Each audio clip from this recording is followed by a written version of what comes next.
সবে মাত্র নিজেকে পাকিস্তান সুপার লিগে প্রমাণ করা শুরু করেছিলেন পারভেজ হোসেন ইমন। এরই মধ্যে খবর এলো ইনজুরির কারণে পিএসএল এর বাকি অংশ আর খেলতে পারবেন না পারভেজ হোসেন ইমন।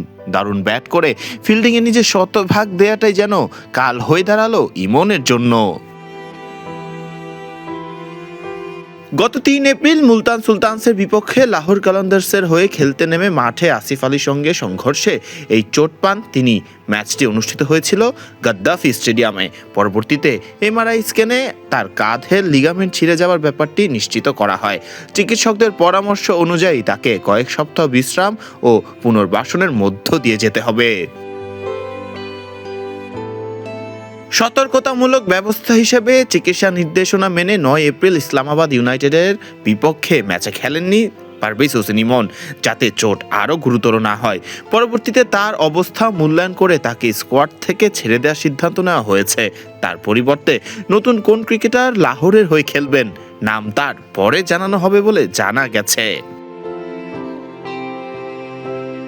সংক্ষিপ্ত সময়ের জন্য হলেও লাহোর কালান্দার্সের হয়ে ভালো পারফরমেন্স দেখিয়েছিলেন ইমন। 3 ম্যাচে তিনি 71 রান করেছেন 161.36 স্ট্রাইক রেটে, যার মধ্যে মুলতান সুলতানসের বিপক্ষে 45 রানের একটি চমৎকার ইনিংস ছিল। আজ পেশোয়ার জালমির বিপক্ষে দলের ম্যাচ শেষে তিনি দেশে ফিরবেন।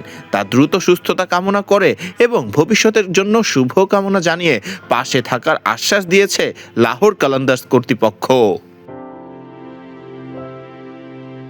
এর আগে পিএসএল এ প্রথমবারের মতো অনুষ্ঠিত হয়েছিল ক্রিকেটারদের নিয়ে নিলাম, যেখানে প্রথম দফায় দল পাননি পারভেজ হোসেন ইমন। যদিও পরবর্তীতে দ্বিতীয় ডাকে ইমনকে 60 লাখ পাকিস্তানি রুপিতে দলে টেনে নেয় লাহোর কালান্দার্স।